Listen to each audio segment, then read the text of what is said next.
7ই September পূর্ণগ্রাস চন্দ্রগ্রহণ এবং ভারতের দৃশ্য। সেদিনকে ভাদ্র পূর্ণিমা আছে।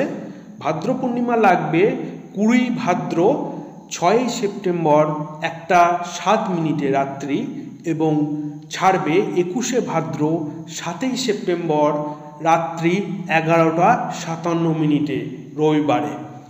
সেদিনকে থাকবে শতভিষা নক্ষত্র। চন্দ্রগ্রহণ ভারতের দৃশ্য এবং শুরু হবে, গ্রহণের বর্ষণ শুরু হবে 9:57। পূর্ণগ্রাস চন্দ্রগ্রহণ আরম্ভ হবে রাত্রি 11টার সময়। গ্রহণের মধ্য 11:41। গ্রহণের সমাপ্তি 12:23। গ্রহণের মুখ্য সমাপ্তি হবে 1:27। গ্রহণের সময় থাকবে 1 ঘন্টা 23 মিনিট। গ্রহণের স্থির থাকবে 3 ঘন্টা 30 মিনিট। চন্দ্রগ্রহণের সময় যেহেতু নেগেটিভ এনার্জি, ভাইরাস, ব্যাকটেরিয়ার অ্যাক্টিভিটি বেশি থাকে, এর জন্য খাদ্য খাবারের থেকে বিরত থাকুন। গর্ভবতী মহিলারা খাদ্য খাবার গ্রহণ করবেন না এই সময় এবং সাবধানে থাকুন। চন্দ্র যেহেতু মনকে কন্ট্রোল করে, পৃথিবীতে জোয়ার ভাটা সৃষ্টি করে, মানবদের ওয়াটার লেভেলকে কন্ট্রোল করে।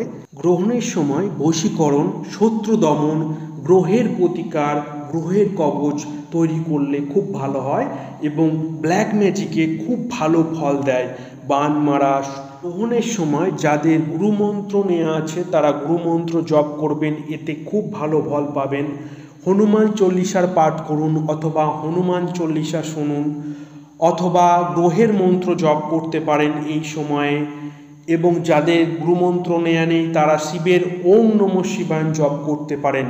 এর পরে ভিডিওতে জানাবো যে কোন কোন রাশি গ্রহণ দেখলে শুভ ফল পাবে, কোন কোন রাশি অশুভ ফল পাবে। ভিডিওটি দেখার জন্য ধন্যবাদ।